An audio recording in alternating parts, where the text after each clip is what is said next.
네, 잔멸거진 이번 순서는요. 기업에 대한 정보를 속속들이 알려드리는 시간, 기업 분석 리포트 시간입니다. 함께해 주실 잡드림 연구소의 강민혁 대표님 인사 나누겠습니다. 안녕하세요. 네, 안녕하십니까. 네, 반갑습니다. 오늘은 또 어떤 기업을 파헤쳐 볼까요? 지난주에 삼성의 직무적성 검사가 발표가 나면서 네. 많은 지원자들이 큰 좌절을 했거든요. 네. 이번 주에는 우리 지원자들이 힘을 내라고 특별하게 에너지 기업인 S-오일을 좀 소개해드릴까 합니다. 야, 우리 또 구도일, S-오일 예 살펴보죠. 지금 한창 모집 중이죠? 네, 맞습니다. 네. 5월 11일까지 모집을 진행하고 있고요.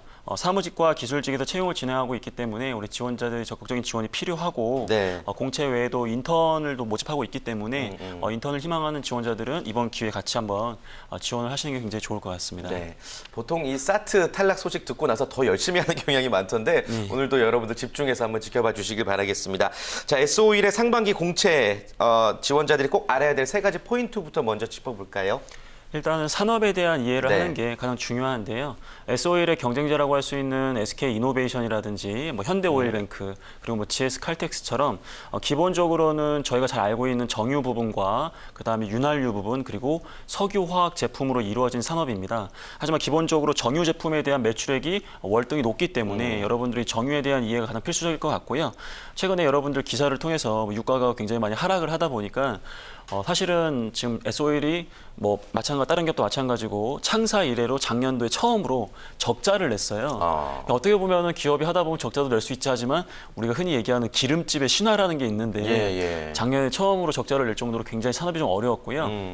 이러한 구조를 좀 이해하기 위해서 좀 여러분들이 좀 봐야 될 부분이 우리가 보통 이제 사우디 우리 이제 만수르 형님이라는 얘기 많이 하면서 굉장히 이런 원유에 대한 부국이다라는 얘기를 많이 하고 있는데 사우디 지역에서 원유를 수입해 갖고 와서 그것을 정제를 한 다음에 그걸 다시 내수용으로 이용하고 또 수출용으로 이렇게 판매가 좀 진행되고 있어요. 하지만 아무래도 여러분들이 판단하셨을 때 기본적으로 이 원유를 가지고 오다 보면 그 물류 비용이 굉장히 많이 들고요. 그다음에 그 정제하는 과정에서도 원가가 굉장히 많이 들기 때문에 그런 부분에 있어서 이 수익 구조가 좀 탄생된다는 것들을 여러분들이 좀 이해를 해주시는 게 좋을 것 같습니다. 네. 산업에 대한 전반적인 이해는 이제 필수겠죠. 최근에 또 기름가 한창 떨어졌었잖아요. 이런 부분에 대해서도 당연히 분석이 필수겠네요. 네, 맞습니다. 그래서 우리가 흔히 우리나라는 이제 대외 경제에 대한 좀 의존도가 굉장히 좀 강하기 때문에 환율이라든지 그다음에 원자재 값 특히 이 정유나 원유에 대한 부분에 대한 그 의존도가 굉장히 커요. 그러다 보니까 아무래도 여러분들이 이러한 것들이 사회 전반에 어떤 영향이 미치는지를 알아내는 것은 굉장히 중요한 부분이라고 할 수 있겠습니다. 그렇군요. 그게 첫 번째 포인트였고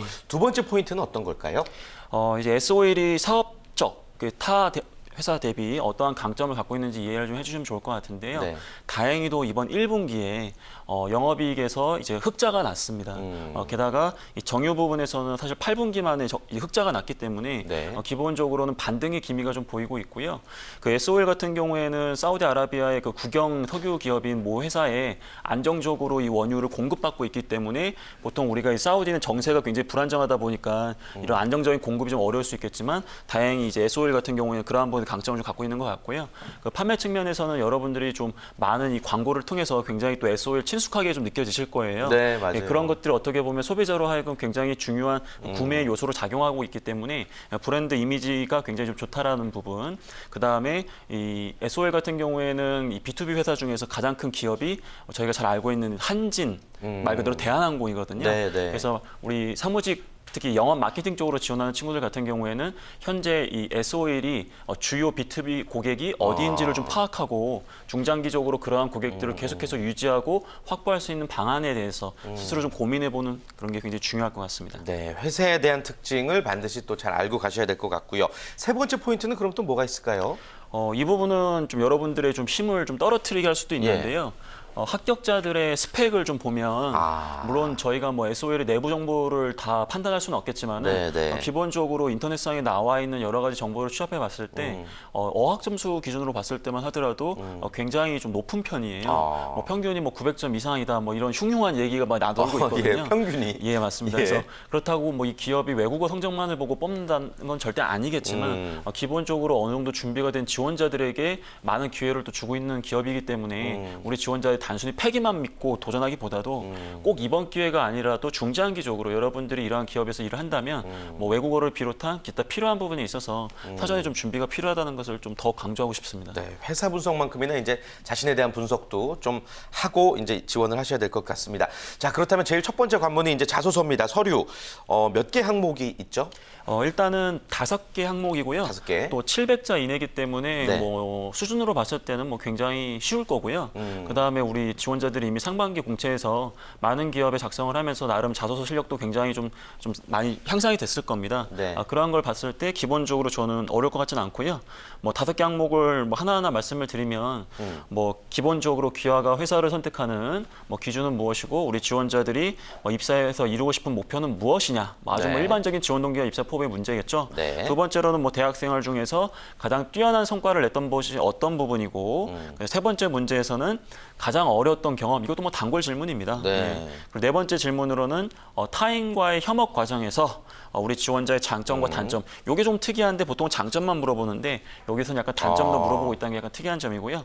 마지막으로는 소위 말하는 스펙 제외하고 예. 우리가 너에 대해서 알아야 할 게 무엇이냐. 어. 약간 뭐 자유기술에 대한 이러한 부분이 좀 있겠습니다. 네. 어떻게 보면 조금 무난해 보이는 그런 항목들인데 SO일에 맞게 어떻게 써야 되는지를 지금부터 한번 짚어보죠. 첫 번째, 회사 선택 기준과 이루고 싶은 목표. 어떻게 작성해야 될까요? 기본적으로는 회사 선택 기준은 여러분들이 이미 제가 수차례 말씀을 드렸기 네. 잘 이해하고 있을 텐데요. 아까 첫 번째 산업의 현황과 SO일의 그 강점을 얘기 드리면서 지금 유가가 반등되고 있다는 부분을 단순하게 좀 긍정적으로만 보는 건 굉장히 위험한 시각이에요. 그래서 우리 지원자들은 SO일에 지원하면서 이 입사포 부분을 작성하실 때 유가는 굉장히 변동성이 크기 때문에 우리 지원자가 안정적인 모습보다도 기본적으로 더 적극적으로 이 사업을 개척하겠다는 의지를 좀 담아주는 게 굉장히 중요한 부분인 것 같고요. 네. 아까도 말씀드렸지만 타 기업, 특히 뭐 GS라든지 뭐 SK 이노베이션이라든지 이런 기업과 다른 점을 우리 지원자가 과연 SO일에서 어떤 부분에서 그런 부분을 찾아낼지가 어떻게 보면 차별화된 자소서를 쓸 수 있는 가장 중요한 방법인 것 같습니다. 네. 자, 그다음이 어려웠던 경험 극복 방법입니다. 이제 그걸 이겨내기 위해 어떠한 노력을 했느냐가 중요한데 어떻게 기술하면 좋을까요? 기본적으로 어려웠던 경험은 이제 책임감과 열정을 평가하는 질문이 될 텐데요. 네, 네. 여러분들이 이미 이 경험을 많이 써봤기 때문에 뭐 갖다 붙일 것 같은 느낌이 좀 듭니다. 하지만 제가 여러분들 당부드리고 싶은 것은 자소서 쓰는 것이 어렵긴 하지만 매주 매일 이 시간이 지나가면서 좀 더 자소서가 향상되기 위해서는 무엇보다도 그 회사의 인재상에 맞는 네. 행동들을 할 수 있다라는 것을 보여주셔야 되는데 좀 미안한 말이지만 제가 사실 우리 구직자들을 많이 접하면서 이렇게 글을 쓰는 사람이 거의 없어요. 왜 그러냐면 좀 많이 지금 힘들거든요. 네. 많이 좀 좌절도 했고 그러다 보니까 자꾸 이런 걸 해봤자 또 안 좋은 결과 나오는 거 아니냐 뭐 이런 거에 대한 부정적인 시각을 갖고 있는데 부디 여러분들에게 당부를 드린다면 실패를 하더라도 오늘보다 더 좋은 모습을 만들어내는 게 여러분의 역할이라는 생각이 듭니다. 그렇게 하나하나 쌓이다 보면 더 좋은 모습을 보여줄 수 있기 때문에 SO일의 그 인재상을 보면 진취적 사고에 대한 부분이 굉장히 그 회사 홈페이지에 굉장히 잘 나와 있어요. 그래서 네. 그런 부분들을 했던 행동 그리고 생각들을 여러분들이 좀 기술하는 부분을 좀 중점적으로 생각을 좀 해주시길 다시 한번 좀 당부드리고 싶습니다. 네, 인재상과 잘 연결지어서 이제 스토리를 풀어가야 되겠고 세 번째가 타인과의 협업 과정에서의 장점 그리고 또 단점입니다. 이 단점이 좀 포인트인 것 같아요. 네, 어려운데요. 맞습니다. 기본적으로 다들 컨트롤 CV 하면서 그동안 했던 장점만 네, 네. 갖다 붙일 것 같은데 그쵸. 이 단점 부분을 얘기를 하는 게 굉장히 중요합니다. 모든 장점에는 그거에 반대되는 단점이 있을 수밖에 없습니다. 예를 들어서 타인과의 협업 과정에서 상대방의 이야기를 굉장히 잘 들어준다고 하면 어떻게 보면 불필요한 이야기를 많이 듣다 보면 시간이 굉장히 또 지체될 수도 있거든요. 그런 것들을 현실적으로 인정하시되 그러한 단점을 어떻게 극복을 하면서 내 장점을 더욱더 장점화하고 있는 노력을 하고 있다는 모습을 보여주는 게 굉장히 중요할 것 같고요. 팀워크에서 가장 중요한 것은 자발적인 기여와 그 과정을 통해서 나도 성장할 수 있다는 긍정적인 마인드 그리고 그 과정에서 적극적인 희생을 보여줌으로써 조직과 내가 성장하는 모습을 보여주는 게 네. 무엇보다 중요할 수 있겠습니다. 좋습니다. 자, 그리고 네 번째, 대학 생활 중 거둔 성과와 과정 항목. 이것은 어떻게 또 작성해야 될까요? 성공과 관련된 경험이기 때문에요. 뭐 말 그대로 결과가 굉장히 뛰어나다기보다도 본인이 그 성과를 바라보는 그 마인드, 이런 걸 통해서 뭐 이런 성과를 낼 수 있겠구나라는 걸 깨달음, 이런 것들을 강조하는 게 굉장히 중요한데 지금 S51의 인재상 중에서 글로벌 마인드라는 게 있어요. 혹시나 우리 지원자들이 과거에 이런 글로벌 마인드를 발휘해서 좋은 성과를 낸 적이 있다면 자연스럽게 그 키워드를 쓰는 게 좋고요. 네. 만약에 글로벌 마인드가 자신이 없다라고 하더라도 꼭 이걸 강조할 필요는 없고 다른 부분에서 특히 인성적인 부분이라든지 뭐 여러분들이 역량적인 부분이라든지 가급적 직무 관련된 부분에서 여러분들이 이런 것들을 얘기할 수 있다면 충분히 좋은 결과를 얻을 수 있을 것 같습니다. 네, 좋습니다. 자, 그리고 이제 마지막이 자신에 대해서 이제 어필하라 뭐 이런 내용인 건데 어디에 포인트를 두고 작성하면 좋을까요? 일단 자기소개서를 쓸 때 얼마나 기름기를 제거하느냐가 굉장히 중요하거든요. 그렇죠. 네. 여러분들이 또 SO일 또 지원한다고 나름 또 여기다 기름기를 잔뜩 묻힐 것 같은데 굉장히 좀 경계하셔야 될 것 같고요. 네. 억지스러움을 보여주기보다도 정말 진솔한 자기 이야기를 하는 게 좋습니다. 예를 들어서 한 여학생 같은 경우에는 자기가 발이 너무 커가지고 사실 창피하다. 하지만 큰 발이 좀 창피하긴 하지만 이런 큰 발을 갖고 있었기 때문에 누구보다 적극적으로 많은 걸 뛰어하면서 경험을 좀 쌓을 수 있었고 이런 얘기들이 굉장히 좋은 얘기들입니다. 그래서 우리 지원자들은 너무 장점만을 자랑하기보다도 본인이 갖고 있는 컴플렉스를 극복하는 과정에서 본인의 모습을 볼 수 있는 부분도 얘기할 수 있다면 충분히 또 좋은 점수를 얻을 수 있을 것 같고요. 단 전제 조건은 직무 혹은 회사와 연관된 키워드를 보여줘야 된다는 게 조금 주의할 사항입니다. 네, 좋습니다. 담백하면서도 직무와 연결되게. 자, 기업 분석 리포트 오늘 S51편 함께 해봤습니다. 강민혁 대표님 고맙습니다. 감사합니다.